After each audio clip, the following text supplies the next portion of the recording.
Geeks and geekettes, ladies and gentlemen, boys and girls, comic book fans the world over, it's once again time for another edition of Ask Chuck Dixon. This is where you, just some person out there in cyberspace, get to ask me, a comic book writer of world renown and long-standing. You get to ask me questions about what I do for a living. And what do I do for a living, everyone? I write comic books. So before we get to anything else, you should go to Discord and look for spinrack.io. I swear I'll put the link in this week. And if you go to spinrack.io on Discord, there's all kinds of tutorials and contacts and essays and all kinds of stuff about comics. Contributed by myself and Graham Nolan, because SpinRack, we are SpinRack. We didn't license our stuff to SpinRack. We are SpinRack. It's a multimedia company based on intellectual property created by Graham and I, both separately and individually and togetherly. And if you go there, especially if you're a wannabe comic book creator, writer, letterer, colorist, inker, penciler, whatever it is you want to do in comics, we'll take a look at your stuff and give you some valuable criticism from seasoned professionals, mainly Graham and I. And some people have already contributed some stuff. I'm starting to see a little bit more traffic. Hopefully we can direct more there. We're really trying to build a community. And I know you get to ask me questions here, but it's not really a direct connection, is it? And you can get that direct connection at Discord. Look for spinrack.io. Now, here's a question people keep asking. I got so many questions. What do you think of Garth Ennis' Punisher, huh? What do you think, huh? Okay, huh? I suspect some of you honestly want to know what I think of Garth Ennis' run on Punisher, very successful run on Punisher. And then some of you, I think, are just poking the bear. You're trolling a little bit. Yeah, I bet he hates it. And he's going to spew all over Garth. He's going to just rip him apart. Because there's some of you out there who really like videos where someone tears a creator limb from limb. Well, I'm sorry to disappoint you. So I think Garth Ennis' run is a good one. It's solid. It's mean. It's nasty. He entirely gets the character, which so many writers don't. I think he's the only recent writer, post me, who really understands the Punisher, who likes Frank Castle, and really delve into all the things that make Frank Castle a special character. And I mean, Garth is a perfect fit. Garth is an expert at writing deconstructed plot lines. Plot lines where basically just everything goes wrong, total chaos, and somebody's got to straighten it out in the most direct and usually violent manner possible. So, nothing but mad respect for what Garth did on the character. It also helps that he, in print and to my face, has told me that I was his main influence on writing the character, that my work on The Punisher was his favorite and influenced him the most. And he called me a diamond geezer, which I found out later is a compliment. I'm not dissing on Garth. He did a good job. I can't say that for anybody else. And don't ask me about any of them, because I'm not going to start tearing up my fellow creators here on YouTube just for your amusement. Are you not entertained? Okay, next question. Robert Dungato, can you tell us anything about Xenazoic Tales, one time better known as Cadillacs and Dinosaurs, that maybe we hadn't heard somewhere else on the interwebs? If you've never seen Xenazoic Tales, or Cadillac and Dinosaurs as it was renamed, because so many people didn't know what the hell Xenazoic meant, it's Mark Schultz's homage, if you will, to like the work of Frank Frazetta, Edgar Rice Burroughs, Al Williamson. It's just a crazy, nutty trip back in time, trip to another dimension, featuring, a stalwart, square-jawed hero and a hot-looking brunette, and lots of guns, and of course their famous Cadillac, tons of dinosaurs, and it's all done in Mark's just incredible illustrative style, very much influenced by Frazetta and Williamson and guys of that ilk. And just terrific stuff. And did I mention it's a hot brunette, isn't it? A lot. But yeah, it's a fun series, and I think it's been reprinted recently. I mean, Dennis Kitchen did a terrific hardcover set of them a few years back, but apparently there's a new edition out, and I'm not sure which publisher is doing it, since Dennis doesn't publish anymore. He has retired. And it's funny that you asked me about this, because I recently bought the artist edition. I was on a leisurely drive from Pennsylvania to Florida, and my son and I stopped by Annapolis to a store called Third Eye Comics, and they had a great price on this artist edition, so I picked it up. Third Eye Comics is, if you live in the Maryland, Virginia area, wow, that store is amazing. It is a jam-packed with really cool stuff, really cool deals. One of the more impressive comic shops I've ever seen. The only store I've seen recently akin to it is Emerald City down here in Tampa. Actually, I think St. Pete or Largo, whatever. Tampa Bay area, as we say here when we're confused and we're not sure where we are. Now, is there anything I can tell you haven't heard before? Well, one really geeky story.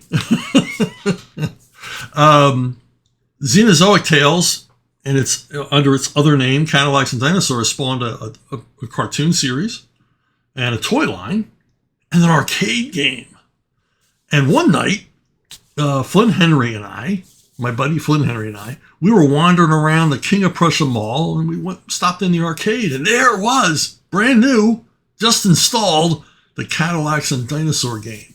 And we shoved so many quarters into that thing, it was crazy. And we were having the time of our lives, and we decided to call Mark Schultz and tell him about our gaming experience. Because we both knew Mark from going to conventions. Mark's just an awesome guy, as well as an awesome talent. Just a super nice guy. And we called him, and I just think we just confused him. Because we were just so excited about playing this game, and so excited for him that, there was some cha-ching, some coinage dropped into the Schultz bank account from the terrific success he had from, what started out as a labor of love for him to create this comic series. And I don't think he ever imagined that it would have the impact that it had. Okay. We got a Dungato double spin. He's spinning that wheel again. What about Windsor McKay and his Little Nemo and its influences on comics to this day? Well, Windsor McKay, if you don't know, he was a cartoonist. He worked for William Randolph Hearst in the Hearst newspapers. And he did a weekly strip called Little Nemo in Slumberland. And his influence on comic artists today is undeniable. Because I really think, unless somebody can prove me wrong, somebody can show me something that appeared before McKay, Windsor McKay is really the first comic artist to deal cinemagraphically with the comic medium.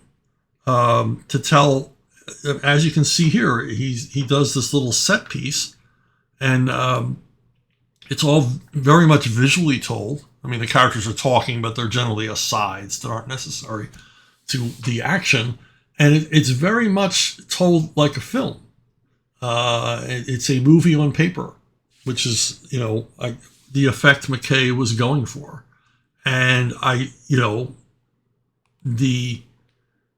his work really advanced the comic medium to new levels. He raised the bar for every comic artist, because, up to this point, comic strips in America were largely just characters in panels talking. And the gags and the laughs were all in the word balloons, not in the visuals at all. And the word balloons really carried the story, with the panel art just sort of being added value. Now, the reason that I think that his comics were cinematographic is because McKay was also a filmmaker. He made a lot of some of the earliest, maybe the earliest animated films. One of the most famous and most popular for him was Gertie the Dinosaur. And Gertie the Dinosaur was, as you can see, dinosaur, black and white, silent film. These were done, prior to World War I. And McKay would tour from city to city showing these films. And not only that, but he animated them so he could be on stage live and interact with the projected image. So he would be up there interacting with Gertie the Dinosaur and the various characters in his cartoons. And extraordinarily successful. Big moneymaker for this guy. Was also an innovator in that he made the world's first dramatic animated feature. He made an animated movie about the sinking of the Lusitania. It's very much a propaganda film, encouraging, with the aid of William Randolph Hearst, encouraging the United States to enter the war in France during World War I. And so McKay made this, very, very moving, very, in parts disturbing, animated propaganda film about the sinking of the Lusitania. It was very effective in swaying public opinion because audiences went to the movies and saw this thing. They were like, yeah, we got to go get those Germans. Now, on another totally geeky aside, this is a video full of geeky asides. When I used to live in Media, Pennsylvania, and I ran into somebody who said, hey, there's a guy here, he collects comic stuff too. He's got a big original art collection. You should go meet him. So I went over and met this guy. He lived in a fabulous house. He was a number of years older than I was. I think he was in his 60s when I met him. This would have been back in the 80s. And he had a jaw-dropping collection. He had a room full of flat files, full of art. And most of it was early comic strip art and things like that. But one of the things he had in many, many, many drawers was every cell, every hand-drawn cell from Sinking of the Lusitania. All, of course, hand-drawn and inked by Windsor McKay himself. He had the entire film in drawers, every single cell from the film. And it filled like 2 flat files. Just amazing. So that was my little geeky aside, my little connection by several degrees of separation from Windsor McKay.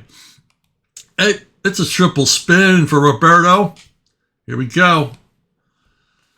Same question, but the subject is Monsieur Robert Crum. That's fitting. He lives in France. Do you think one can see or perceive his influence on contemporary work, or has he been mostly forgotten on the mainstream by younger creators? I think Crum is largely forgotten by people who weren't alive when Crum was a big thing. That's a sad, because I don't know how much.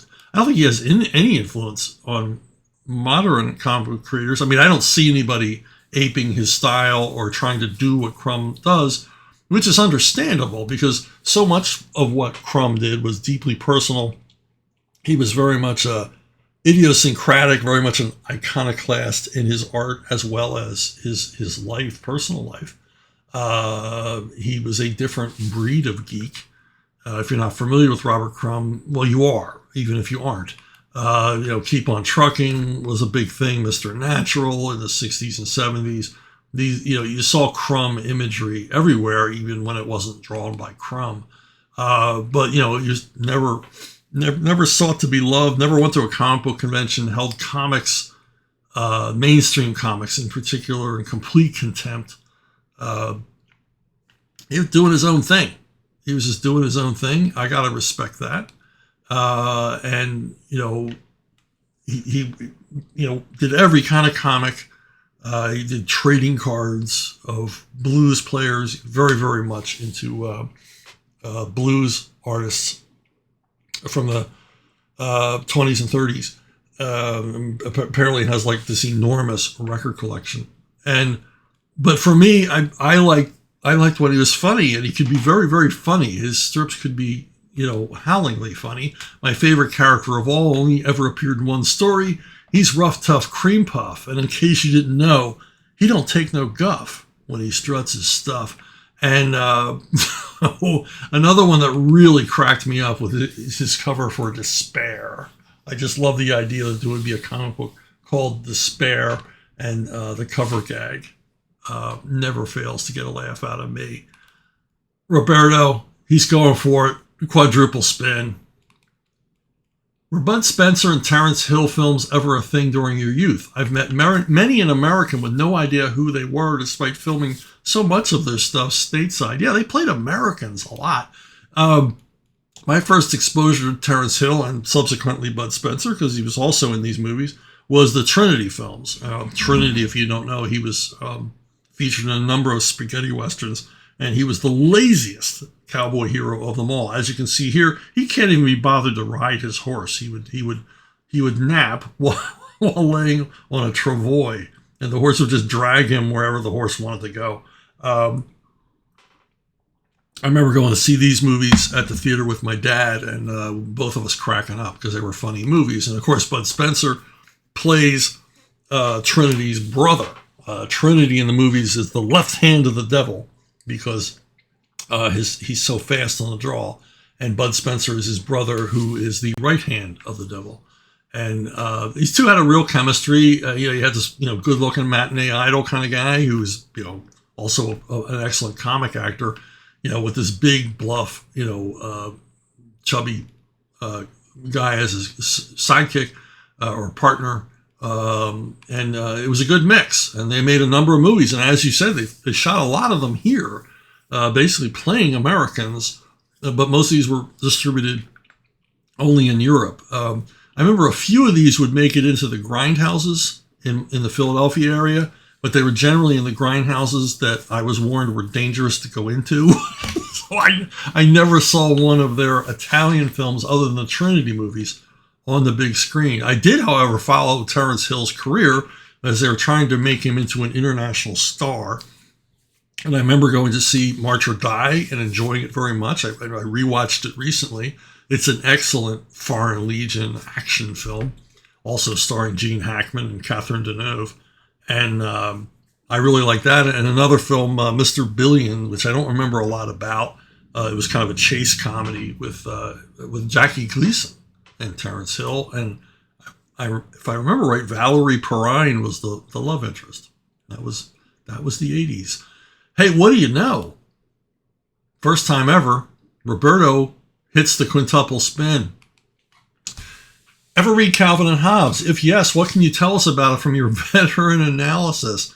I liked Calvin and Hobbes. I followed it religiously, dailies and Sundays, and I liked a lot of things about it. I mean, it's whimsical and funny. Very, very often a very funny strip, and obviously owed a lot to Peanuts in that it explores the secret life of a child, and that's what, to me, Peanuts did best. The only thing that's missing from Calvin and Hobbes that Peanuts had is poignancy. Peanuts had a level of pathos that's absent in Calvin and Hobbes, probably intentionally, and Calvin has nothing in common with Charlie Brown at all. He has a lot more in common with Dennis the Menace in that he's very self-assured, very self-centered, very self-interested, and he lets nothing get between him and his goals.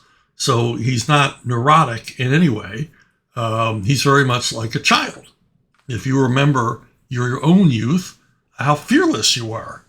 You can probably think back to your own youth and get chills up your spine, thinking of things that you had done as a kid that you would never risk doing today as an adult, because kids don't understand the risks.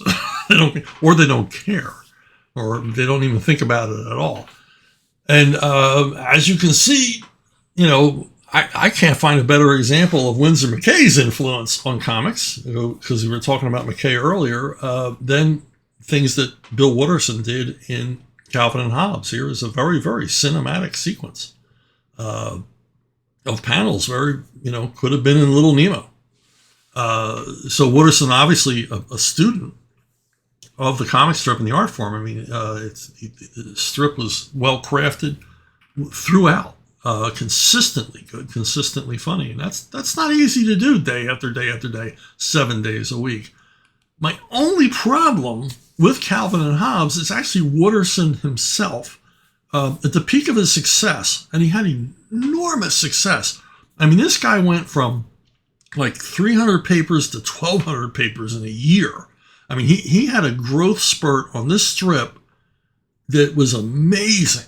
I mean, everybody liked this strip. Now, one thing I like about Watterson and I respect, for whatever reason, he resisted any merchandising at all. And he had offers to merchandise to make dolls of Calvin Hobbes and toys of Calvin Hobbes and t-shirts and stickers and mugs. And he resisted all of it. He didn't want that. He just wanted the strip to be the strip to speak for itself. He turned down crazy offers to make animated films, animated TV specials of Calvin Hobbes. And he said he wouldn't do it because he said he thought that when they animated the Peanut stuff, they kind of stole it from Charles Schulz, so that millions of people were exposed to Charlie Brown and company through the cartoons, not through reading it as a strip. And he said, I don't want to, I want the people to have Calvin and Hobbes's voices in their head the way they hear them in their head. And I don't want them to be hearing some actor's voice. And you got to respect the guy, because he literally turned down probably hundreds of millions of dollars in revenue. I mean, Schulz, when Schulz died, he was like the third wealthiest entertainer in the world. I mean, he had crazy money because he licensed the wazoo out of all of it. And I think Schulz and Watterson had a different viewpoint on how to do this stuff. Schulz was interested in, his own community and bringing money to his own community. I mean, he built an ice skating rink for his town and all this kind of stuff. And also, I think he wanted Charlie Brown to get out there to as many people as possible. Watterson just wanted them to read it in the newspaper, read it in the collections. But the problem I have with Watterson is that at the peak of his career, at the peak of his success from his lofty heights, he condemned a lot of other comic strip creators. He said that, some of these guys had been at it too long and their strips were tired and nobody cared about them and they needed to be taken out of the paper and make room for more creative people. Unfortunately, there wasn't like a whole army of more creative people ready to take the place of Dick Brown and Mort Walker and people like that. Also, I mean, he particularly railed against Mort Walker and Dick Brown. Hagar the Horrible and Beetle Bailey. And he said these strips had their day. They should be gone. But the problem is that you have people that read those strips for decades. They get their morning, once upon a time. I don't think this happens anymore. You got the morning paper and you read the comic strips over breakfast. And if Beetle Bailey wasn't there, you got upset about it. Every newspaper that ever canceled Nancy and Sluggo found out. A lot of people read Nancy and Sluggo. So they would cancel Nancy and Sluggo and then get inundated with phone calls and letters. And they would have to bring Nancy and Sluggo back every single time. But, even I would look at Nancy and Sluggo and go, who reads this? Who thinks this is funny? But Bill Watterson got militant about it. And I thought, well, that's really not right. Because even if you don't respect Mort Walker, and Beetle Bailey did over time not age well. I mean, it was a very funny strip for a long time, and then Walker's just kind of phoning it in, kind of retreading, and there's no denying that, okay? But he was handing his work in on time. He was always there. He and his sons assisting him. So, you got to think, okay, this guy was holding a place for me, right? He was on the newspaper comic strip page, holding his own, decade after decade after decade until I got here. Okay. So he's been in the trenches all this time. I'm not going to dump on the guy.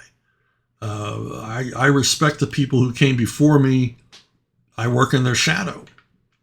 And some guys lose it after a while and don't know when to get out of the game, but hey, they're still in the game. They were successful in their day. You can't go dissing them.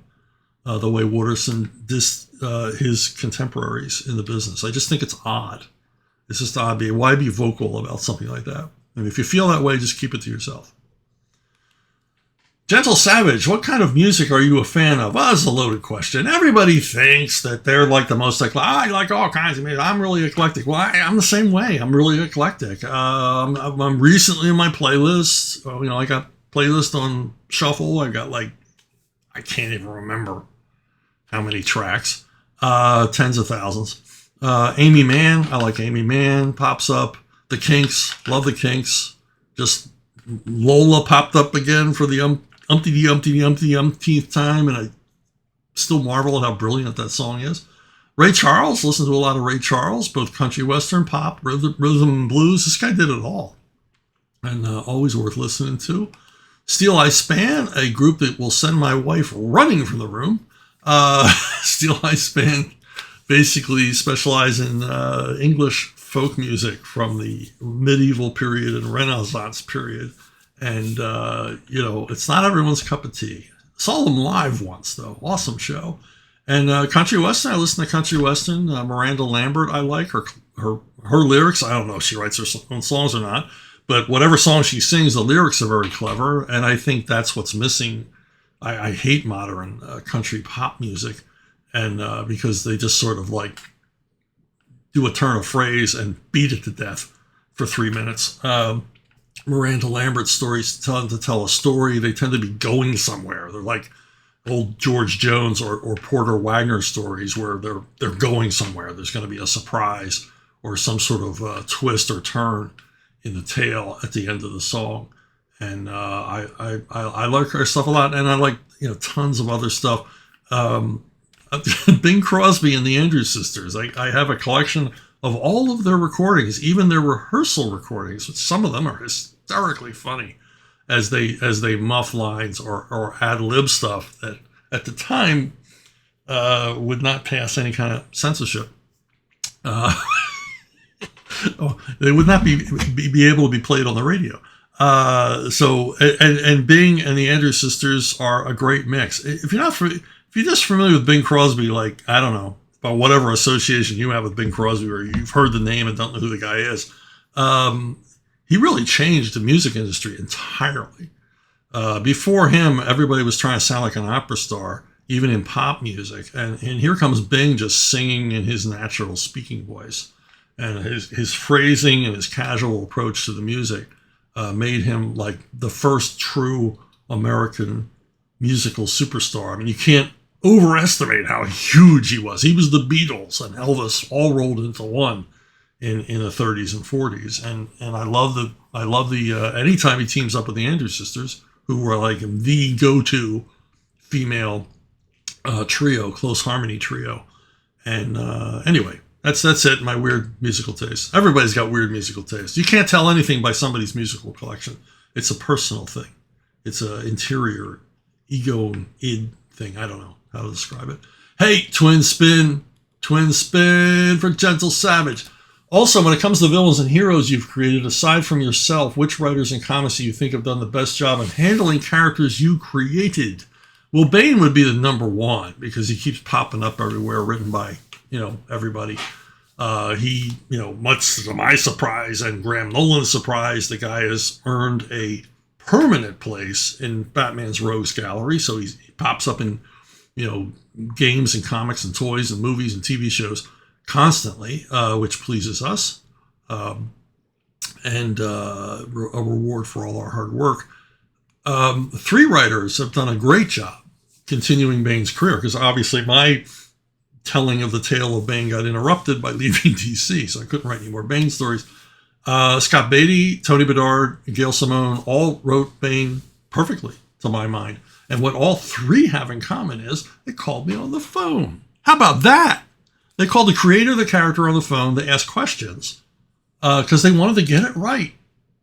And that's rare and awesome. I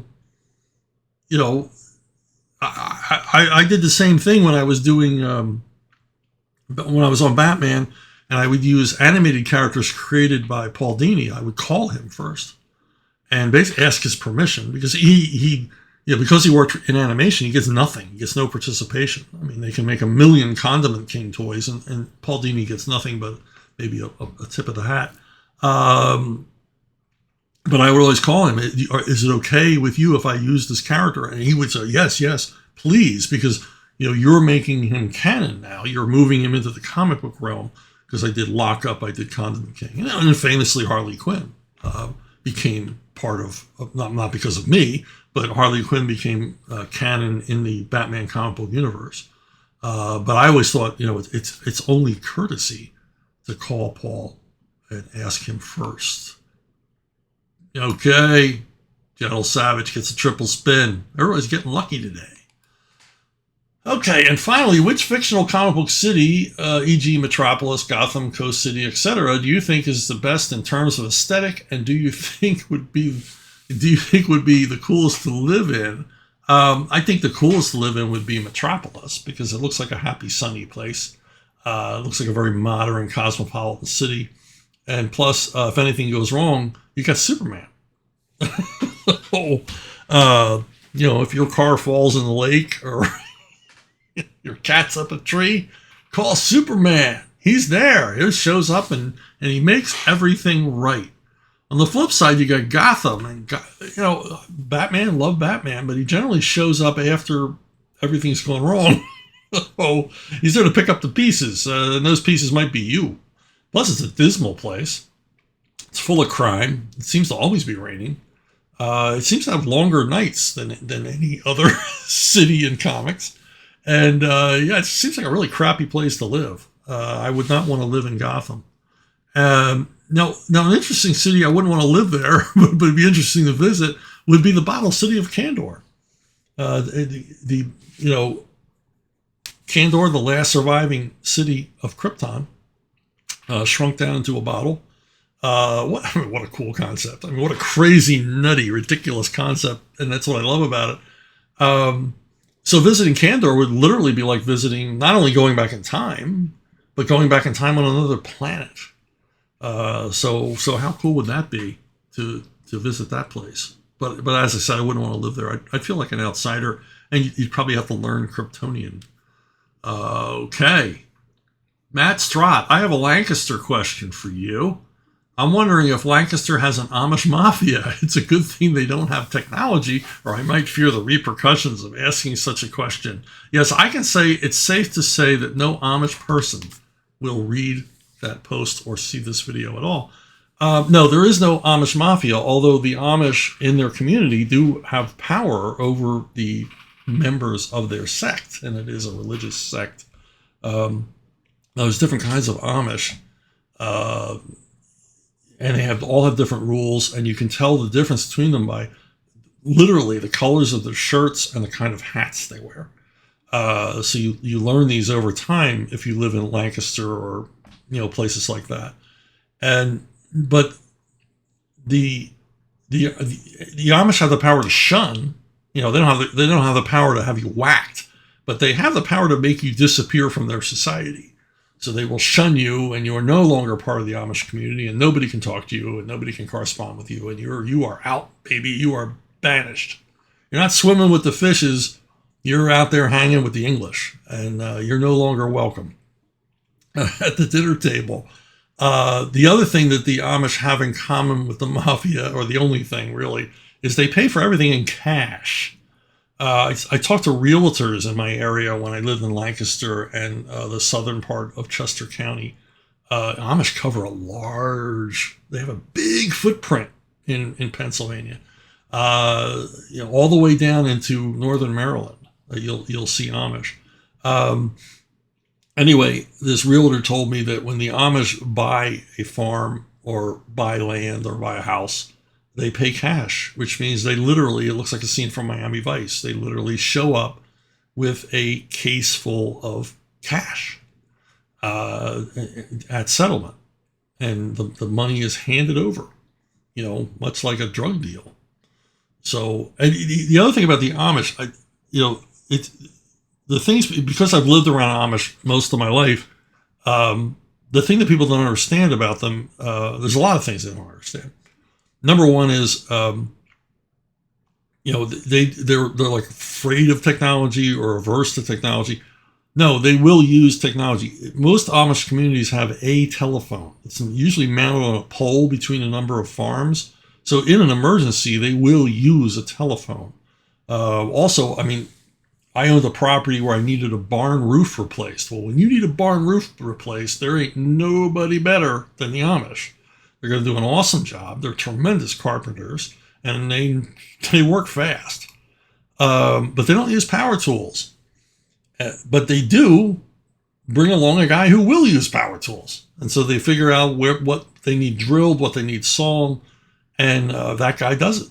And he's usually the guy who drives them to the construction site. They will ride in a car. The other thing about the Amish is they are not poor. There was unfortunately, a mass shooting at an Amish school a number of years ago, and people began sending money because they saw the Amish riding in buggies and plowing their fields with horses, and they assumed from that they have no money. I was like, no, they decide to live this way. The Amish are not poor. They don't live that way because they don't have any cash. As I said earlier, they got lots of cash. They're some of the wealthiest landowners in a number of states, in fact, a number of countries.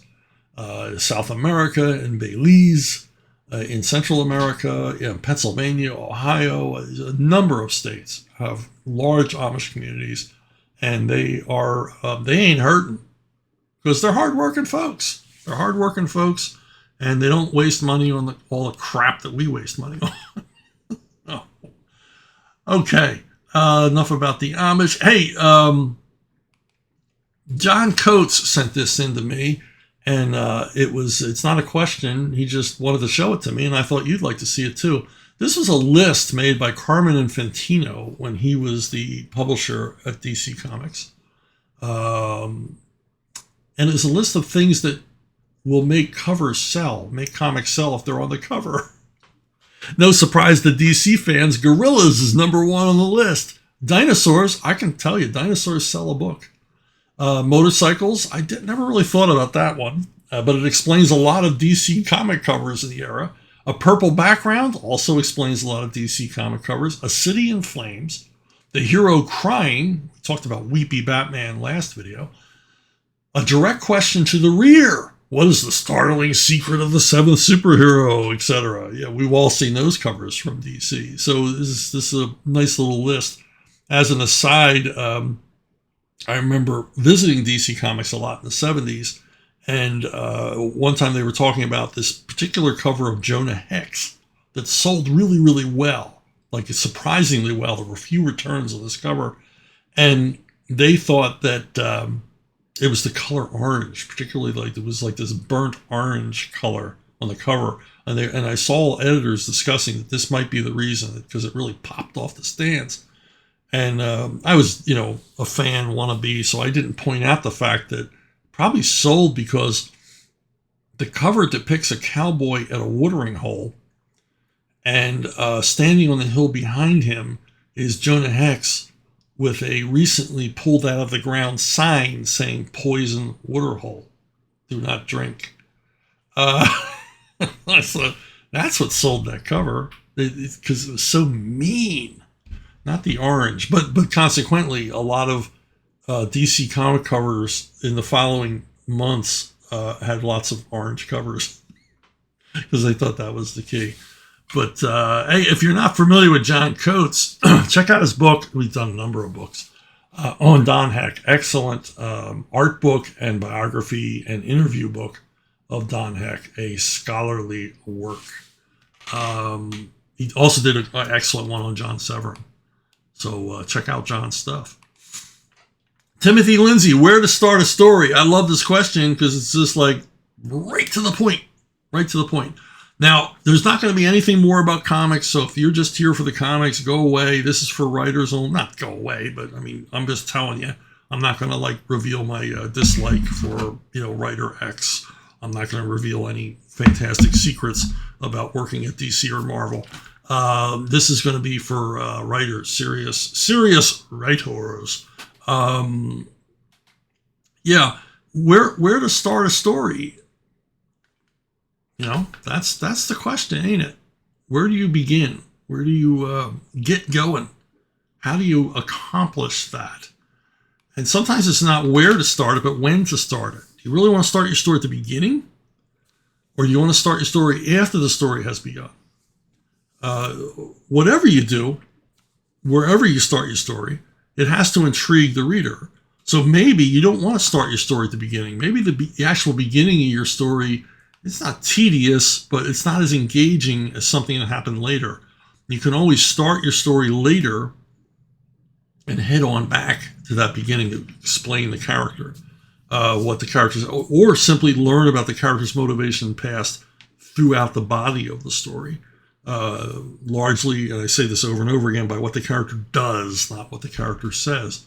Now, if you'll indulge me, P.G. Wodehouse knew how to begin a story, knew how to begin a novel. He wrote over 90 novels, and I don't know how many short stories, over 100 at least. And there's an excellent book I've talked about here a number of times, Laughing Gas. And it's the first example I know of like a body switching Freaky Friday kind of story. And it's very funny, and it gave Wodehouse an opportunity to satirize or parody life in Hollywood as well. And if you're stone cold wannabe writer or experienced writer or any of that, please indulge me. I'm going to play you a audio clip. I think it runs 3 minutes of Jonathan Cecil reading the opening to Laughing Gas, which is not only an excellent opening, but it also discusses how to open a novel as the fictional narrator of the novel tells you about his process. I'd just begun to write this story when a literary pal of mine who had a sticky night out with the pen club blew in to borrow bicarbonate of soda, and I thought it would be as well to have him vet what I'd done in case I might have foozled my tea shot. Because, except for an occasional anecdote in the drone's smoking room about Scotsmen, Irishmen and Jews, and even then I generally leave out the point, I've never told a story in my life. And the one thing all the cognoscenti stress is that you must get started right. So I said, I say, can I read you something? And he said, if you must. And I said, right-ho. I'm trying to get down on paper, I said, a rather rummy experience that happened to me about a year ago. I haven't got very far yet. I start with where I met the kid. What kid? The kid I met, I said, and kicked off as follows. The kid was sitting in one armchair. I was sitting in another. His left cheek was bulging. My left cheek was bulging. He was turning the pages of the National Geographic magazine. So was I. In short, there we both were. He seemed a bit restless, I thought, as if the National Geographic wasn't holding him absolutely spellbound. He'd put it down for a minute, and take it up for a minute, and then put it down for a minute again. And it was during one of these putting it down for a minute phases that he looked over at me.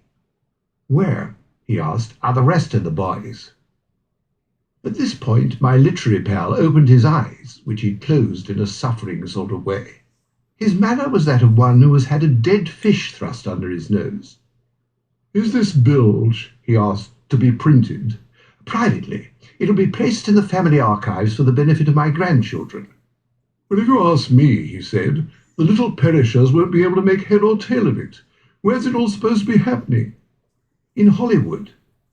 Well, you'll have to explain that. And these armchairs, what about them? What armchairs? Where? Those were in a dentist's waiting room. That's where the kid and I met. Who is this kid? He turns out to be little Joey Cooley, the child film star, the idol of American motherhood. And who are you? Me? I said, a bit surprised, for we've been at school together. Why, you know me, old man. Reggie Havershot. What I mean is, you've got to introduce yourself to the reader. He doesn't know by intuition who you are. You wouldn't let it gradually dawn upon him in the course of the narrative? Certainly not. The first rule in telling a story is to make it thoroughly clear at the outset who's who, when, where, and why. You'd better start again from the beginning. He then took his bicarbonate and withdrew. Well then, harking back and buckling down to it once more, my name, as foreshadowed in the foregoing, is Reggie Havershot, Reginald John Peter Swithin, 3rd Earl. And there you have it, from the master himself, as read by Jonathan Sissel. That's the building blocks, the necessities of starting any story, is to make it clear to the reader where they are, who they're with, and what the hell is going on. And then you just proceed from there. Now, where and when you choose to start, that's up to you. But the essentials are there. You know, who, what, when, where, and why. The general principles of journalism that get ignored constantly today.